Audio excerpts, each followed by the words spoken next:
Bienvenidos, queridos estudiantes. En esta ocasión vamos a hablar un poco sobre lo que es el estigma social, vamos a ver algunos conceptos y quizás cuál es la dinámica dentro desde el punto de vista intercultural. Bueno, primero que nada, entender que un estigma social, según la RAE, es un entorno determinado donde se trata de un grupo minoritario que posee alguna característica que no es compartida por la mayoría de la población. En este caso, Crocker et al., citado por Mazuela el 2007, plantea que los individuos poseen o se cree que poseen cierto atributo o característica que expresa una identidad social devaluada en un contexto social determinado. Mirik, en 2003, menciona y hace referencia que frecuentemente se relaciona el estigma con la discriminación social, pero sostiene que ambos conceptos son diferentes y no necesariamente tiene que existir uno junto al otro. Bueno, según Goffman, que es un gran investigador al respecto de lo que es estigmatización social, menciona que hay tres tipos de estigmas. Primero que nada, las abominaciones del cuerpo, es decir, malformaciones, deformidades físicas, por ejemplo la obesidad. Dos, las huellas o manchas del carácter, refiriéndose al problema mental que puede tener una persona, como también adicciones, intentos de suicidio, la homosexualidad y también aquellos que tienen convicciones políticas extremas o radicales. Y en el tercer punto está la tribal, que se refiere a la discriminación por la raza, nación, origen o religión. Entonces, por su lado, Crocker y Mazuela intentan consolidar tres elementos, ¿no? En primer lugar, que la persona se sienta que posee ese atributo. En segundo, que solo aquellas características que conduzcan a sentirse identificados negativamente respecto al resto de la sociedad pueden ser consideradas estigmatizadoras. Y por último, tanto los atributos como las pertenencias sociales devaluadas son socialmente construidos culturalmente. Por lo tanto, varían en función de cada cultura o sociedad.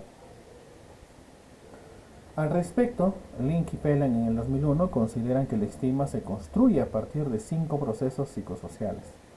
El primero, la construcción de las diferencias, ya sea por el color de piel, el género, el coeficiente intelectual y el proceso de rotulamiento.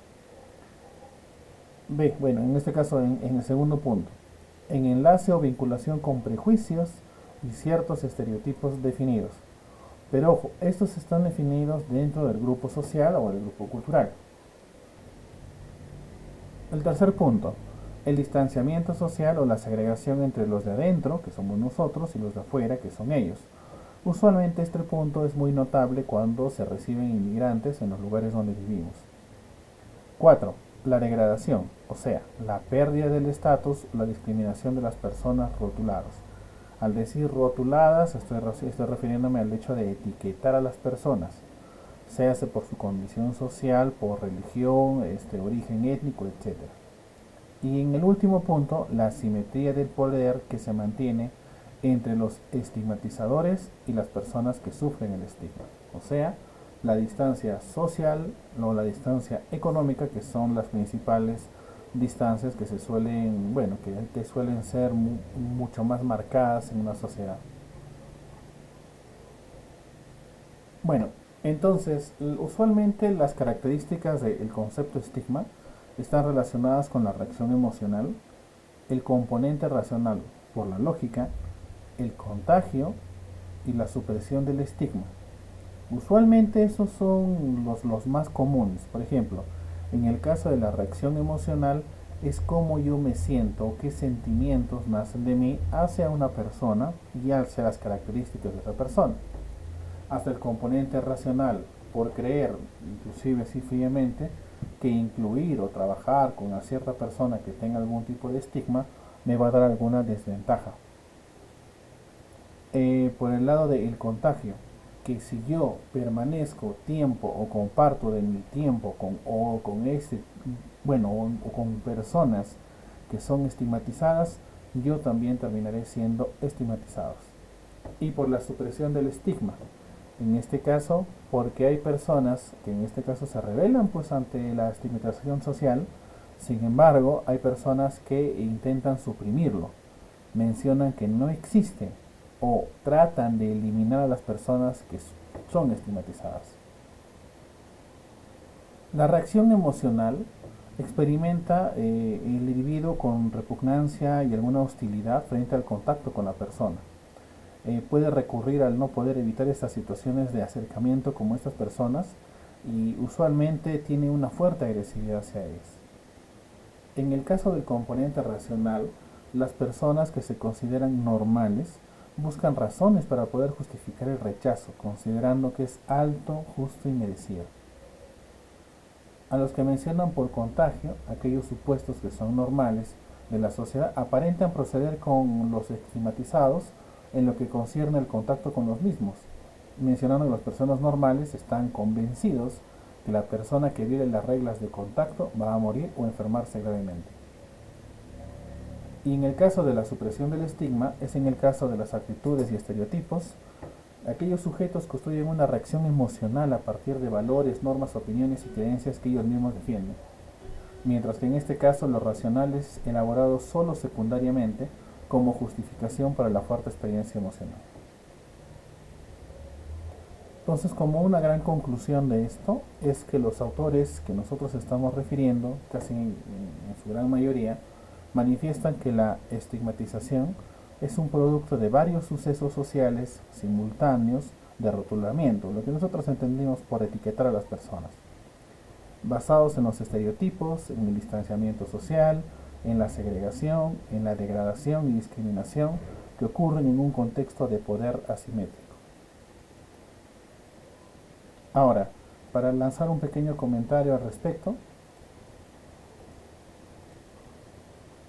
quiero mencionar estos puntos, por favor. Entonces, hay investigaciones e instrumentos que son los más conocidos, como son los de Goffman, Crocker y Mazuela, y Link y Pela, pero casi todos ellos coinciden en que al menos deben haber tres aspectos: un estigma psicológico, un estigma social y un estigma físico. Claro que muchos de ellos contemplan otras dimensiones o dimensiones similares, pero se concluyen ellos tres. Ahora, estos estigmas deben de ser pues obviamente erradicados, pero antes de erradicarlos, primero debemos identificarlos y saber si nosotros también estamos sujetos a los estigmas sociales. Es por ese motivo que se les está solicitando a ustedes que también rindan esta evaluación, que es un cuestionario de actitudes de la comunidad hacia personas con enfermedad mental. Por ejemplo, vamos a intentar medirnos desde el punto de vista de cómo nos comportamos hacia enfermedades mentales. Ahora, ¿por qué lo vamos a ubicar aquí? Porque yo les comento que según muchas normas aquí en el Ministerio, existen varios procesos de inclusión, pero la mayoría de los procesos que son inclusivos es donde se suele trabajar con personas con diversidad o algunas variedades, en este caso psicológicas. Entonces es bueno saber enfrentarnos y saber colocarnos en el lugar de un docente.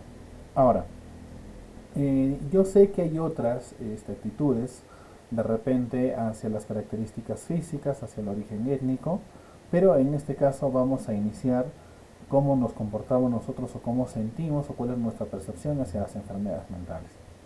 Entonces, en estas hojas ustedes han de resolver, y para que puedan hacer la adecuada interpretación hay que hacer primero esta evaluación en la forma más objetiva posible y se debe culminar con la lectura de este artículo, que básicamente es la validación de la escala del estigma social, o sea, es la validación, y ustedes van a poder observar, permítanme, que ya revisando el texto completo, aquí nos menciona la introducción de este instrumento, nos menciona también los sujetos y la parte más interesante es el instrumento, su disponibilidad y cómo nosotros interpretamos, o sea, el resultado que nosotros vamos a obtener, cómo lo hemos de interpretar.